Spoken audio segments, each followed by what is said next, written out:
Kumusta kaibigan? Ang kwento nating itatampok ngayon ay ang napakagandang pelikulang Payback. Nagsimula ang kwento sa pagpapakita sa isang doktor na naghahanda ng isang operasyon sa isang lalaki na nagngangalang Porter na lubhang nasugatan.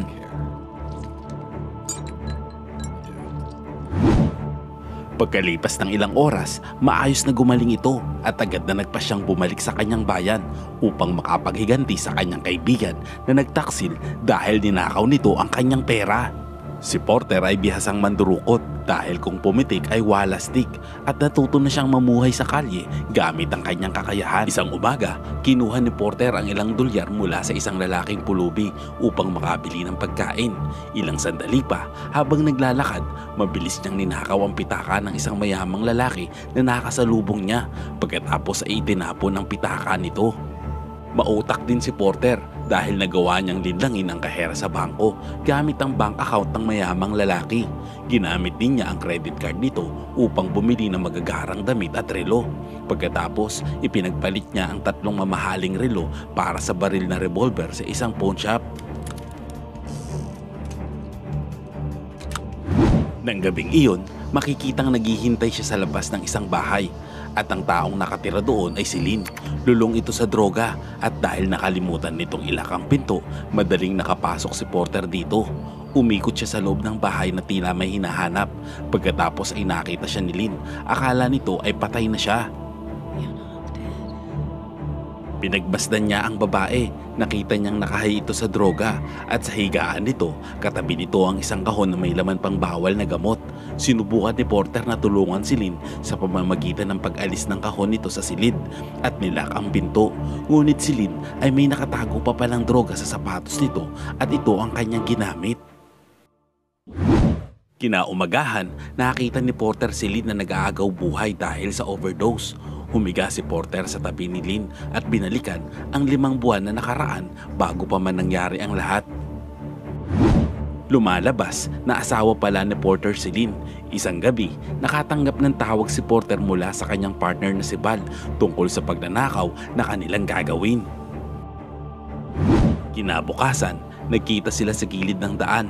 Sinabi ni Val na tuwing araw ng Huwebes at Biyernes, ang leader ng mafia sa Chinatown ay naghahatid ng 500,000 dolyar sa kanilang mga tao sa isang lugar kung saan palagi nilang ginagamit ang parehong ruta. Habang dumadaan ito sa kanilang harapan, ay napansin ni Porter na hindi nakasuot ng seatbelt ang mga taong naghahatid ng pera, kung kaya nakaisip ito ng magandang paraan para masukol ang mga ito.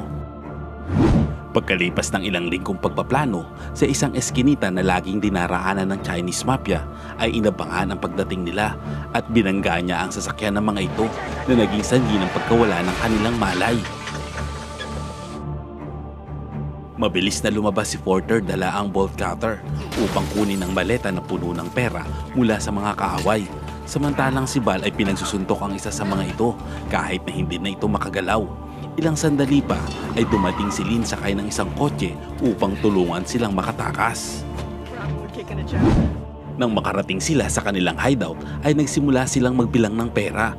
Nadismaya naman si Val nang malamang hindi kalakihan ng pera na kanilang nakuha na nagkakahalaga lamang ng $140,000. Dahil paghahatian pa nila ito, ibig sabihin ay maliit lamang ang kanyang makukuha at hindi sapat ito para makasali siya sa isang sindikato. Dahil ang kailangan niyang pera ay aabot ng $130,000. Sinubukan naman ni Porter na pakalmahin siya at nagpaalala sa kanya na dapat na silang magpasalamat na naging maayos ang kanilang plano. Maya-maya pa ay sinabihan na ni Porter si Lynn na maghanda ng umalis. Ngunit nagtraidor ito sa kanya. Lumalabas na masama ang loob nito sa kanya dahil nagtataksil siya dito. At nakumpirma ito ni Lynn sa pamamagitan ng isang larawan na may kasama siyang isang babae. Isa pang rason ay nalulong ito sa droga at nangako si Val na bibigyan ito ng libreng gamot pag ito ay naging drug dealer. Bumalik ang eksena sa kasalukuyan. Nang umagang iyon, isang drug dealer ang kumatok sa pinto ng apartment ni Porter. Nagalit siya dito dahil isa ito sa mga rason ng pagkamatay ni Lynn. Sinisi niya ito at binantaan pa niyang papatayin kung hindi niya sasabihin kung nasaan si Val. Hindi na nag-aksaya ng oras si Porter. Nagtungo si Porter sa isang headquarters ng isang drug boss na nagngangalang Arthur. Nadatnan niya ang tauhan nito at sinubukan nitong itago ang kanyang boss. Ngunit nasaktan nito ng husto at napilitang sabihin ang kinaroroonan ni Arthur. Pagdating niya sa opisina nito, nakita niyang abala ito sa pagsusugal kasama ang dalawang pulis. Sa pagkakataong ito ay hindi pa alam ng dalawang pulis na drug dealer si Arthur. Ang alam lang nila ay nagpapatakbo siya ng pasugalan. Muntik nang mabaril si Porter dahil sa pang-aabala niya, ngunit mabilis niyang naihagis ang ilang heroin sa kanilang lamesa na bigong maihatid ng drug dealer kay Lynn na ikinagulat ng dalawang pulis. Ang mga pulis ay naghinala kay Arthur at iniisip nilang sangkot pala ito sa droga. Dahil sa takot ni Arthur na malaman ito ng mga pulis, ay dinala niya si Porter sa labas upang makausap ng maayos. Pinaliwanag ni Arthur na si Val ay kasosyo niya lamang sa negosyo at hindi niya alam ang kinaroroonan nito at siya ay tumatanggap lamang ng supply ng droga mula kay Val isang beses sa isang buwan. Naisip naman ni Porter na walang patutunguhan kung papatayin niya si Arthur, kaya't inutusan niya na lamang ito na sabihin kay Val na hinahanap siya ni Porter. Samantala, si Val ay kasalukuyang nanunuluyan sa isang hotel na mahigpit na binabantayan ng grupong mafia. Noong hapong iyon, binisita siya ng kanyang kasintahang si Pearl, na kapareho niyang sadista pagdating sa pakikipagrelasyon. Kinabukasan, nagkita sina Arthur at Val. Sinabi nito na may naghahanap sa kanya at nang banggitin nito ang pangalan ni Porter, bigla nagpanik ang itsura nito. Hindi niya akalain na buhay pa pala ito. Alam ni Val na hindi basta-bastang magnanakaw lang si Porter at kahit nasa ilalim siya ng proteksyon ng pinakamakapangyarihang mafia sa lungsod, hindi nangangahulugan na hindi siya mapapatay ni Porter. Habang naghihintay ng balita mula kay Arthur, nagpa siya si Porter na hanapin ang kanyang dating kasintahan na si Rosie na isang high-class prostitute. Subalit walang nakakaalam kung nasaan ito. Gayunpaman, kalaunan ay may nakapagsabi sa kanya ng maaaring kinaroroonan nito sa pamamagitan ng isang lalaki na nagtatrabaho sa isang hotel na kadalasang tumutulong sa mga bisita upang arkilahin ang kanyang serbisyo. Noong una ay tumanggi pa itong magsalita, ngunit ang saktan siya ni Porter sa pamamagitan ng pag-ipit sa kamay nito ay agad niyang sinabi ang kinaroroonan ng babae. Tuwang-tuwa naman si Rosie nang makita si Porter dahil buong akala nito ay patay na siya. Kahit mahal nila ang isa't isa, ay naging komplikado ang kanilang relasyon. At dahil din sa pagmamahal niya kay Porter, ay ipinangalan nito ang kanyang pangalan sa kanyang alagang aso. Habang nag-uusap sila, tinanong naman ni Porter si Rosie kung alam niya ang kinaroroonan ni Val. Tiyak na alam ni Rosie ito dahil madalas itong nagsiservisyo sa matataas na miyembro ng mafia sa lungsod. Naging emosyonal naman si Rosie nang marinig ang pangalan ni Val dahil naranasan niya ng masaktan nito bago pa man sila magkitang muli. Dahil dito ay nangako si Porter na papatayin nito si Val oras na malaman niya kung nasaan ito. Pagkatapos ay binigay ni Rosie sa kanya ang address kung saan siya nanunuluyan. Sa ibang eksena, makikita naman si Porter na palihim na pumasok sa silid ni Val. Ang mga mobster na nagbabantay sa gusali ay walang laban kay Porter na madali niyang napabagsak. Nang magkaharap sila, tinanong niya ito kung nasaan ang pera na ninakaw nito. Sinabi niya na naibigay na ito sa mafia boss, ang pinakamakapangyarihang nagbebenta ng droga sa New York City, isang lalaki na nagngangalang Carter. Binigyan naman ni Porter ng hanggang sa susunod na araw si Val upang mabayaran ng kanyang utang at kung hindi ay malalagay sa panganib ang kanyang buhay. Kinabukasan, pumunta si Val kay Carter upang humingi ng tulong. Ngunit sa halip na tulungan, kinwestiyon nito ang kanyang kakayahan at sinabi sa kanya na patunayan ang kanyang sarili kung gusto niyang manatili pa sa grupo. Na-curious naman si Carter kung sino si Porter na tila ganoon na lamang ang takot dito ni Val. Kaya't lihim na ipinadala ni Carter ang kanyang mga tauhan upang patayin si Porter. Samantala, si Val na bigong makahingi ng tulong kay Carter ay humingi naman ng tulong kay Pearl na miyembro naman ng Triad. Dumating na ang oras ng pagkikita ni Val at Porter. Habang papalapit si Porter kay Val, bigla siyang inatake ng mga miyembro ng Triad na sinet up niya.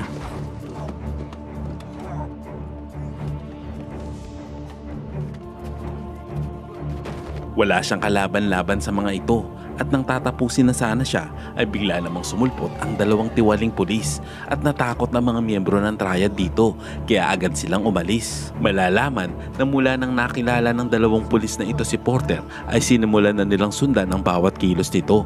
Nalaman din nila ang tungkol sa kanyang nakaraan at ang kanyang pagnanais na mabawi ang kanyang pera. Ang dalawang tiwaling pulis ay nag-alok na tulungan si Porter. Kapalit nito ay ibibigay niya ang makukuhang pera sa dalawa at kung tumanggi si Porter ay nagbanta ang mga ito na aarestuhin siya dahil sa pagpatay umano sa kanyang dating asawa na natagpo ang patay sa kanyang apartment noong nakaraang araw. Samantala, bumalik si Porter sa apartment ni Rosie upang gamutin ang kanyang mga sugat, ngunit hindi niya alam na sinusundan pala siya ni Val. Habang tinutulungan ni Rosie si Porter sa kanyang mga sugat, napag-usapan nila kung bakit sila naghiwalay. Hindi naman magawang ipagpatuloy ni Porter ang kanilang relasyon dahil hanggang ngayon ay nagtatrabaho pa rin si Rosie sa iba pa niyang mga kliyente. Sinubukan naman ni Rosie na kumbinsihin si Porter na bumalik na sa kanya, ngunit tumanggi ito dahil nakatuon ito sa kanyang paghihiganti. Pagkatapos ay umalis na si Porter. Ilang sandali pa, biglang nagpakita sa pintuan ni Rosie si Val. Galit ito at pinagbantaan siya. Hindi naman lumaban si Rosie dito. Nagpanggap siya na si Porter ay nakahiga sa ilalim ng kumot, ngunit ang totoo, ito ay ang kanyang bantay na aso. Subalit kahit sa tulong ng aso ay hindi nagawang talunin ni Rosie si Val at nauwi sa pananakit nito tulad ng dati. Ngunit sa kabutihang palad, dumating si Porter sa tamang oras upang iligtas siya. Binaril niya agad si Val sa balikat at dahil walang dalang pera si Val tulad ng kanilang pinag-usapan, pinilit siya ni Porter na nakawin ng pera mula sa kanyang amo. Napagtanto naman ni Porter na hindi na kaya pang ibalik ni Val ang kanyang pera kaya't nagawa niya ng patayin ito. Dahil sa naganap na eksena sa apartment ni Rosie, isinama na ni Porter ito sa kanyang lihim na apartment. Ngunit sa kanilang pagdating, biglang tumunog ang telepono na kakaiba dahil walang nakakaalam ng numero ng kanyang kwarto. Marahan niyang inusisa ito at doon nakita niya na may bomba sa ilalim ng kama na nakakonekta sa linya ng telepono. Agad niyang sinilip ang labas ng bintana at napagtanto ni Porter na ang bomba ay iniligay ng isa sa mga tauhan ni Carter. Samantala, ang mga tauhan ni Carter ay nalilito kung bakit hindi pa sinasagot ni Porter ang telepono. Si Porter naman ay hindi na nag-aksaya ng anumang oras. Mabilis na nagplano ng isang counterattack sa pamamagitan ng pagputol ng linya ng gasolina ng kanilang sasakyan. Muling tinawagan ng mga alipores ni Carter ang numero at kasabay nito nakita nila si Carter sa likuran ng kanilang sasakyan na may hawak na sigarilyo at inilaglag sa sahig at naging sanhi ng paggapang ng apoy patungo sa kanila na nagdulot ng matinding pagsabog.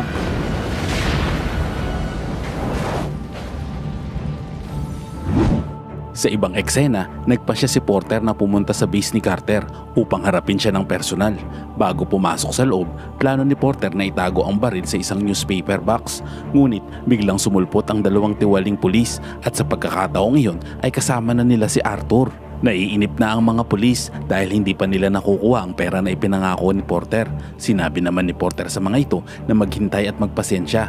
Pagkatapos ay nagpasya siyang iwan ng kanyang baril sa mga pulis. Pumasok si Porter sa punong tanggapan ni Carter. Mabilis niyang sinabi sa mga gwardya na siya ang nagbabagsak sa iba pang mga tauhan ni Carter. Ilang sandali pa ay pinapasok na siya ng mga ito. Pagpasok niya sa loob, agad niyang inatake ang dalawang bantay ni Carter at kinuha ang kanilang mga armas. Ang pinuno ng mafia na si Carter ay nagsabi naman na mayroon pa siyang amo na nagngangalang Bronson na siyang may hawak ng kanyang pera. Samantala, ng mga oras na iyon, makikita si Bronson nakausap ang kanyang anak. Kasabay noon ay tinawagan ito ni Carter sa telepono. Dahil dito ay narinig nila na bibilhan ni Bronson ng Ferrari ang kanyang anak sa kaarawan nito. Nang makaalis na ang kanyang anak, saka naman nakipag-usap ng maayos si Bronson sa kanila. Sinabi dito ni Porter na ibalik ang kanyang pera at nagbanta na papatayin si Carter kung hindi ito babayaran. Akala ng lahat ay nagbibiro lamang si Porter dahil walang sino man ang naglakas loob na humuni ng isang leader ng mafia sa maliit na halaga lamang. Binaliwala ito ni Bronson, ngunit bigla siyang nakarinig ng isang putok ng baril sa kabilang linya. Carter? Carter, talk to me. Patay si Carter at napagtanto ni Bronson na ang banta ni Porter ay totoo. Agad namang umalis si Porter sa gusali. Pagkatapos ay tinanong siya ng mga pulis kung nakuha niya na ang pera. Ngunit sinabi niya na may isa pang taong kakausapin. Sabay kinuha nito ang baril na itinago ng mga pulis. Kinuha niya ito sa pamamagitan ng pagbalot sa dyaryo, kaya hindi direktang nahawakan ito ni Porter, kaya hindi nakalagay ang mga fingerprints niya dito. Lumalabas na sinadyang huwag hawakan ni Porter ang baril at inilagay niya ito sa kamay ni Val. Ilang araw ang lumipas, natagpuan ang armas malapit sa katawan ni Val kasama ang isang police badge. Sa ibang eksena, nakipagkita si Porter kay Rosie sa isang restaurant at sinabi niya dito na hindi siya mabubuhay ng payapa maliban na lang kung mawawala ang lahat ng kanilang mga kaaway. Sa mga sandaling iyon, hindi magagawa ni Porter na gawin iyon mag-isa kaya humingi siya ng tulong dito. Nang gabing iyon, nagbihis si Rosie at sumakay sa isang limousine. Si Porter naman ang nagpanggap bilang driver. Balak nilang kidnapin ang anak ng mafia boss. Samantala, ng mga oras na iyon, nanonood ng boxing match ang anak ni Bronson na si Johnny. Binayaran naman ni Porter ang operator ng LED screen upang magpakita ng mensahe ng kaarawan nito na nakatulong sa kanya upang mahanap ito agad. Habang paalis si Johnny sa event, nilapitan siya ni Rosie na nagpanggap na birthday gift ng kanyang ama at pumayag naman si Johnny dahil nabighani siya sa ganda nito. Sumakay agad ito sa sasakyan at habang nasa daan, habang nakikipagtsuktsakan kay Rosie, nakumbinsi siya ni Rosie na kabitan siya ng posas. Ilang sandali pa ay napagtanto ni Johnny na kinidnap na pala siya. Kinabukasan, umuwi ang treasurer ng mafia na si Fairfax matapos magbakasyon nito. Pagpasok pa lang nito ay nakita na niyang patay ang isa sa kanyang mga tauhan at pinatay ito ni Porter na nandoon ng mga sandaling iyon para kunin ang kanyang pera. Kahit na may dalang bodyguard si Fairfax, hindi nakaubra ang mga ito kay Porter. Pagkatapos, tinawagan ni Fairfax si Bronson upang makausap siya ni Porter. Tulad ng dati ay pinilit niya itong ibalik ang kanyang pera. Noong una ay nagmamatigas pa ito, ngunit nang sabihin ni Porter na hawak niya ang kanyang anak ay agad itong sumang-ayon na ibigay ang pera. Ngunit nangako nga habulin si Porter kahit saan man siya magpunta. Sumagot naman si Porter na may katulad ng pagbabanta dito na kung susubukan ni Bronson ng anumang bagay, malalagay sa panganib ang buhay ng kanyang anak. Samantala, makikita ang dalawang tiwaling pulis na naghihintay sa labas ng bahay ni Fairfax. Ngunit nakalabas na si Porter bago pa man sila makagawa ng anumang bagay.